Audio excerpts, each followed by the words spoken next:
Hey guys, Andy from Next Gen Base here with a brand new edition of NGB Retro in which the old man plays the old games. Today though we are going to be taking a look at retro game system that's been on the market for a few years now. The Evercade VS home console retro system, retro games console. I recently picked one of these up and I've absolutely been loving it. As you'll know if you've seen some of my videos on this channel before, I'm a huge retro gaming fan, mainly because I am well old and I do like older games. I think they're a lot of fun to kind of play around with and also revisit some of the classics. And Evercade kind of scratches the itch that I have to really check that out. It's a lovely little set-top console. It has a cartridge-based system, and the games come in these wonderful retro-styled boxes with actual full-colour, if I get one of these out, full-colour little manuals with all the kind of guff in them that you would have expected to find in a classic video game system. And there's a little cartridge in there, just like you'd find in like a an old Mega Drive box or something like that. And it's just lovely. It's a lovely little system. I've got my Evercade VS set up and running here, and I've currently got a couple of cartridges in it. One of the good things about the VS is you can put two cartridges in at the same time, so you can kind of have quite a wide variety of games available to you. At the minute I've got COD Masters Collection 1 and the Oliver Twins collection in, which have got a variety of different games on them. So obviously with Oliver Twins you've got games like Dizzy, Firehawk there, and with the COD Masters set you've got a lot of Sensible Software games like Cannon Fodder, Megalomania there, Sensible Soccer. These are the 8-bit and 16-bit versions, so I think predominantly NES and SNES games, but the cartridges run the gamut from, obviously we've got arcade cartridges here. These generally come in the purple box like that.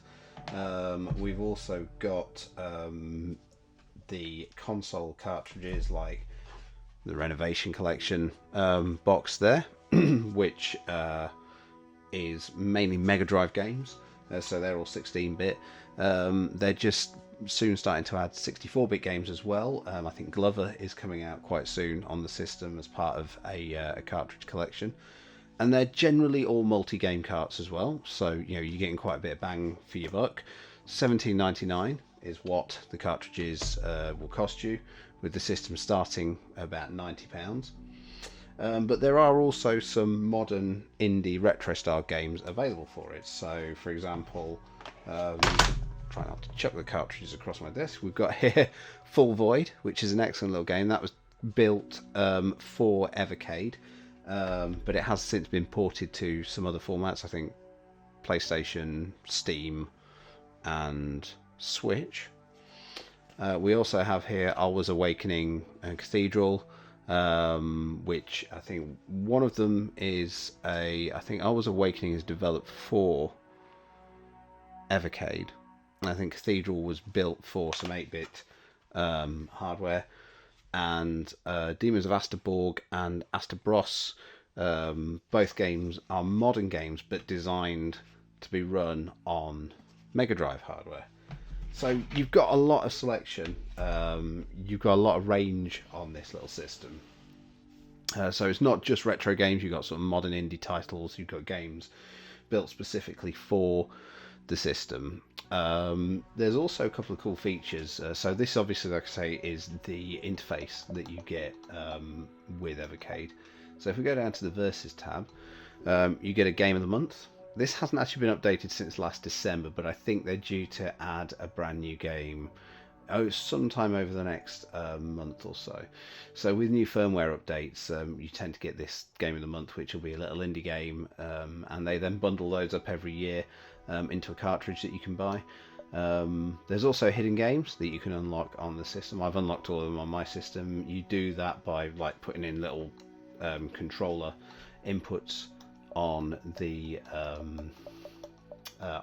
menu screen, They're all the same for each system.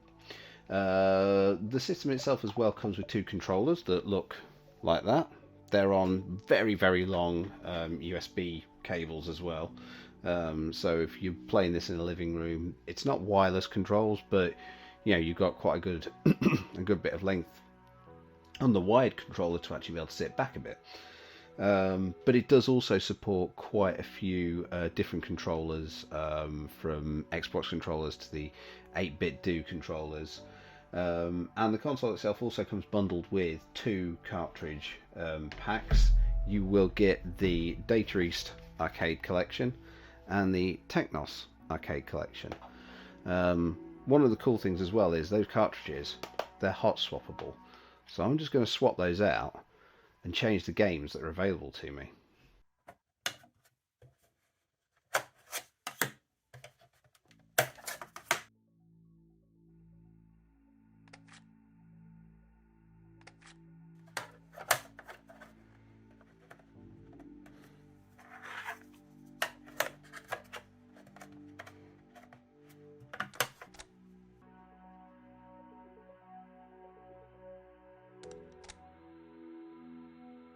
So there you can see we've got a brand new selection of games just because we popped some new cartridges in, and there's plenty to choose from on the games that you get bundled in with it. You've got obviously some classics like Burger Time, Double Dragon 2.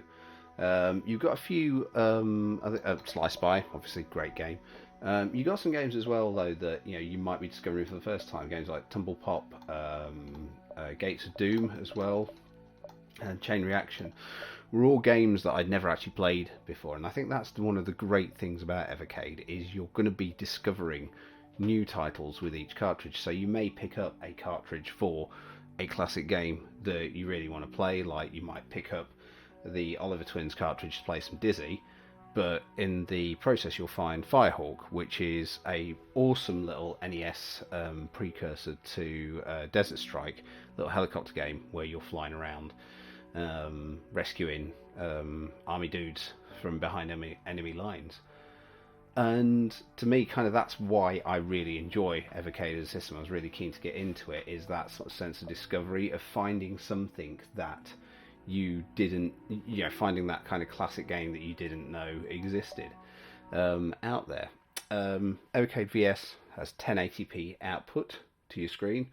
Looks great, looks absolutely fantastic. I've had this plugged into my big OLED TV down in the living room, and it just looks absolutely cracking. It sounds great. It's got Wi-Fi support to handle updates, so you don't have to faff about with plugging it into your PC via USB. And it also pairs up really nicely with the Evercade EXP handheld, which I have yet to get. I'm planning on picking one up, and I will do a video on that when I get it. But okay, so the reason why I'm looking slightly different is that while I was editing this video, I realised that I didn't really go into any detail about how games actually play on Evercade. So I've jumped back in to just do a little bit of extra footage, and we can actually check out a game running, see what kind of options the console and the operating system actually lends the kind of the experience on Evercade. And I've chosen the COD Masters collection here. So let's jump into a game. Let's jump into something I probably never had a look at before. Let's have a go on B-52, which is, I believe, a little shoot 'em up from 1992. It's a NES game, I think. One of the interesting things that I will say is that it doesn't actually tell you what platform the game that you're playing was originally developed for. It normally sort of says, whether it's an 8-bit game, particularly on the box.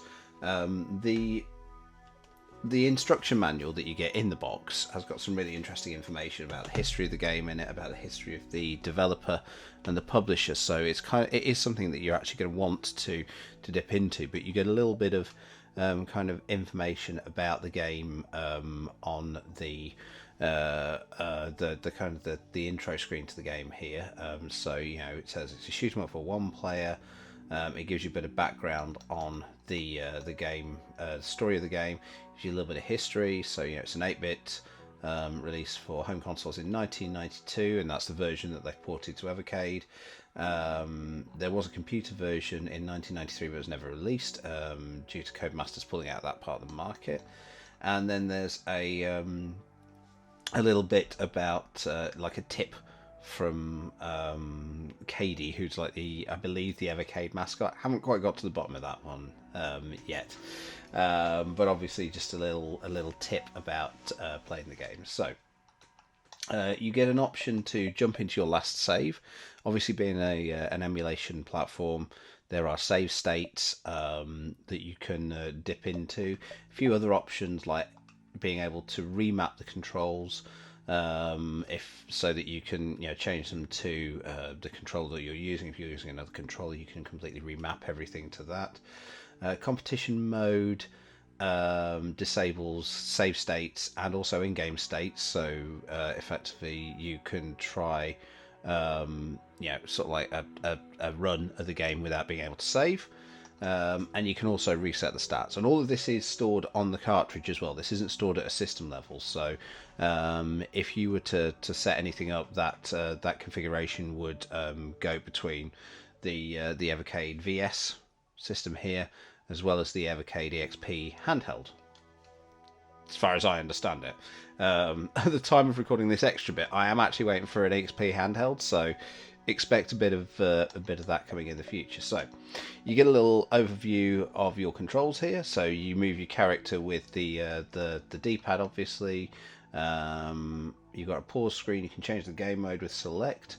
You can shoot with B and you sting with A, and you get a few stats as well, like how many times you played, for how many minutes, how many saves you've done, and how many times you've loaded on those saves. So let's jump into B52 and have a look at that. So obviously you get your little intro screen there for COD Masters. Okay, so there is a two-player mode, but I'm presuming it's like one player after another. So obviously we push start there, get honey from the flowers and take it to your hive. So let's have a look. So choose a door, front or back.